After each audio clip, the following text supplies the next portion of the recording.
मुझे एक इंसान को जानने का मौका मिला। उनको नंबर से बहुत प्यार था कि बच्चों की परसेंटेज हमेशा ऊंची रहे। कितना स्कोर किया, क्या रिजल्ट आया, 95 से ऊपर आए नहीं आए, दूसरों के बच्चों के लिए। और कम आए तो मुंह की मुंह पर 4 बातें सुना देते। बच्चे को पढ़ाओ जी, बच्चा क्या कर रहा है, जीवन में क्या करेगा। कुछ साल बीते, समय की मार पड़ी, आसमान में थूका हुआ मुंह पर आके गिरा। उसके अपने बच्चे के 10th बोर्ड में बहुत ही कम नंबर आए, बिल्कुल पास ही हो पाया। और उसके बाद जो उसका बदला हुआ स्वरूप था, उसने पूरी दुनिया को आश्चर्यचकित कर दिया। वो दुनिया भर में ज्ञान बांटने लगा कि नंबर कुछ नहीं होते, बच्चे की क्रिएटिविटी मैटर करती है, अनुभव मैटर करते हैं, अनुभवों की कीमत है। पढ़ने से ज्यादा मेहनत की कीमत है कि बच्चा आगे कैसे मेहनत करता है, क्या फील्ड चुनता है। दुनिया भर का ज्ञान उसने बांटा और वो सही भी था। मैं भी उस बात से अग्री करता हूं, मानता हूं कि नंबर सर्वोपरि नहीं है। पर दुख यह है कि दूसरों के बच्चों के लिए तो वो इतना जजमेंटल था, इतना बुरा था, इतना स्ट्रेट फॉरवर्ड था, और अपने बच्चे के लिए बदल गया। उस बात की गहराई नजर आने लगी, नंबरों से ऊपर देखने लगा दुनिया को। और दोस्तों, ज्यादातर लोग ऐसे ही मिलेंगे। जब तक अपने ऊपर कुछ ना बीते तब तक लोग उस बात को गहराई से समझते ही नहीं, लोगों को ताने मारते हैं, जलील करते हैं, नीचा दिखाते हैं। आप भी फेस कर रहे होंगे सब। और दोस्तों, ऐसा इसलिए होता है क्योंकि पहली बात, दूसरों की समस्याओं की गहराई में हम जाएंगे ही क्यों, हम एम्पैथाइज करेंगे ही क्यों, समझने की कोशिश करेंगे ही क्यों। हम तो मतलब ही है, हमें खुद को ऊंचा दिखाना है, और खुद को ऊंचा दिखाने का सबसे आसान तरीका है दूसरों को नीचा दिखाना। और दूसरों की परेशानियां, गलतियां, मौका होते हैं उनको नीचा दिखाने का। तो मेरा ध्यान कहां होगा कि कैसे नीचा दिखाऊं, क्या गलती उसने करी। ये थोड़ी होगा कि वो गलती क्यों हुई, या उसके पार भी जीवन है।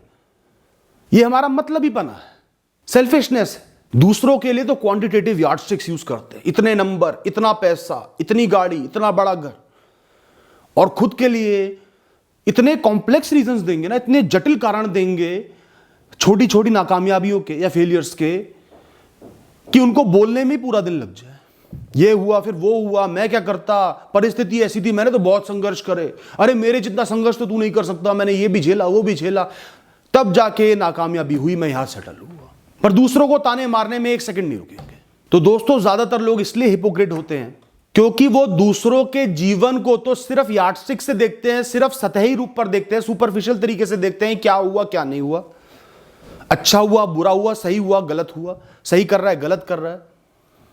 और खुद के जीवन को बुद्धि से, समझ से, प्रेम से देखते, सपोर्ट करने के रूप में देखते। हम दूसरे लोगों के कारणों में विश्वास ही नहीं करते। किसी ने कोई गलती करी, कुछ बुरा हुआ, कुछ नहीं कर पाया, वो कारण देगा, उस पर विश्वास ही नहीं करेंगे। गलत कह रहा है, झूठ कह रहा है, नहीं किया तो नहीं किया। जब तक हम उस कारण को खुद एक्सपीरियंस नहीं करेंगे, अनुभव नहीं करेंगे, जब तक वो गलती हमसे खुद उसी तरीके से नहीं होगी। जब खुद गलती करेंगे, खुद से गलत होगा, तब एहसास होगा कि कुछ कारण होते हैं, जानबूझ के कोई बेवकूफी नहीं करता। तब तक दूसरे को समझेंगे नहीं, क्योंकि हम इतने समझदार नहीं हैं, क्योंकि हमारे अंदर दूसरों के लिए प्रेम का भाव नहीं है, जलन का भाव है, नीचा दिखाने का भाव है, एम्पैथी है ही नहीं। अपने लिए है तो खुद को जस्टिफाई कर देते हैं, दूसरों के लिए नहीं है तो ताने मार देते हैं। दोस्तों, ज्यादातर लोग अहंकारी जीवन जीते हैं, अहंकार को अपनी पहचान मानते हैं। और जिसमें भी अहंकार होता है, अहंकार एक ऐसी चीज है जो बड़ी इनसिक्योर होती है, जो बड़ी फ्रेजाइल होती है, जिसको हमेशा संभालते रहना पड़ता है। वो बड़ी डरपोक होती है, उसको खड़े रहने के लिए सहारे की जरूरत होती है, खुद को साबित करने की जरूरत होती है। और खुद को साबित करने के लिए दूसरों को नीचा दिखाने की जरूरत होती है, ताने मारने की जरूरत होती है, ताकि खुद ऊंचा महसूस कर सकूं। और इसी अहंकार की वजह से कोई हमें गलत प्रूफ कर दे गलती से, तो हम तलवार लेकर खड़े हो जाते हैं। चाहे गलत ही क्यों ना हो, गलती का एहसास ही क्यों ना हो, तो भी मानेंगे नहीं, और दूसरे की गलती को गुनाह बना देंगे।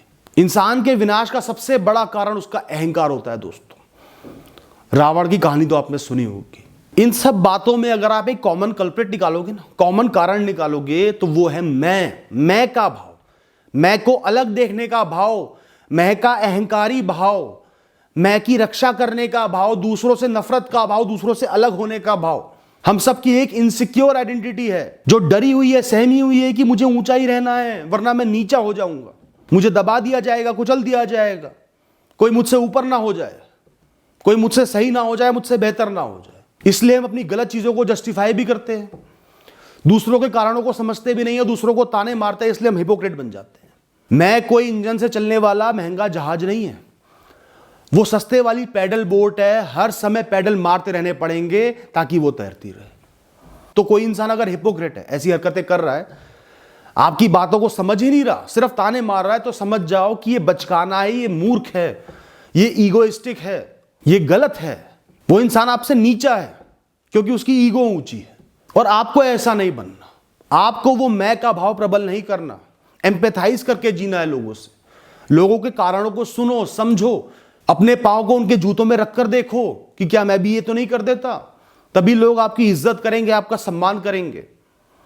आप हिपोक्रिट नहीं कहलाओगे। अगर हम इस पूरे प्रोसेस से मैं के भाव को निकाल देंगे तो कोई इंसान कभी दूसरे की नाकामयाबी पर ताने मारेगा ही नहीं, दूसरों को सतही वस्तुओं से, चीजों से जज करेगा ही नहीं।